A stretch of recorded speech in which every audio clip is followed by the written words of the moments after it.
Hello കൂട്ടുകാരെ, വളരെ എളുപ്പത്തിൽ നമുക്ക് ചെയ്യാൻ പറ്റുന്ന ഒരു മിൽക്ക് പുഡിങ്ങിൻ്റെ റെസിപ്പിയാണ്.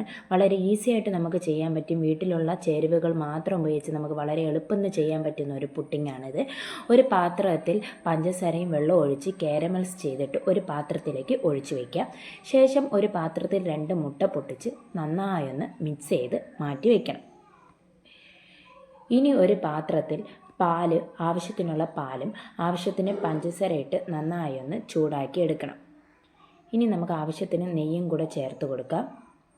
നന്നായി ഇളക്കിയെടുക്കാം. ഇനി നമുക്ക് റവയാണ് ആവശ്യമുള്ളത്. കുറേച്ച് റവ ചേർത്ത് നമുക്ക് ഇളക്കി കൊടുക്കാം, അല്ലെങ്കിൽ കട്ട പിടിക്കാൻ ചാൻസ് ഉണ്ട്. അതുകൊണ്ട് കുറേച്ച് നമുക്കിട്ടൊന്ന് ഇളക്കി കൊടുക്കാം.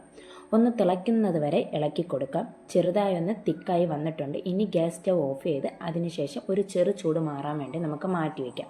ഇനി നേരത്തെ നമ്മൾ പൊട്ടിച്ചൊഴിച്ച മുട്ടയിലേക്ക് വാനില എസൻസും കൂടെ ചേർത്ത് കൊടുക്കാം.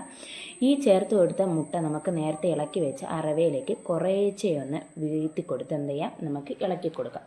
കുറേച്ചെ വീഴ്ത്തി കൊടുത്ത് ഇളക്കി കൊടുക്കുക. അല്ലെങ്കിൽ മുട്ട ഒരു സൈഡ് ഇങ്ങനെ കട്ട പിടിച്ച് കിടക്കും പോലെ കിടക്കും. അതുകൊണ്ട് നമുക്ക് കുറേച്ചെ ഒന്ന് വീഴ്ത്തി ഇളക്കി നന്നായി കൊടുക്കാം.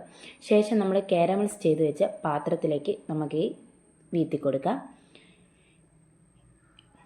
എന്നിട്ട് നമുക്ക് ആവിയിൽ വെച്ചൊന്ന് ചെറുതായൊന്ന് വേവിച്ചെടുക്കും. ഏകദേശം 25 മിനിറ്റോളം വേവിച്ചെടുക്കാം.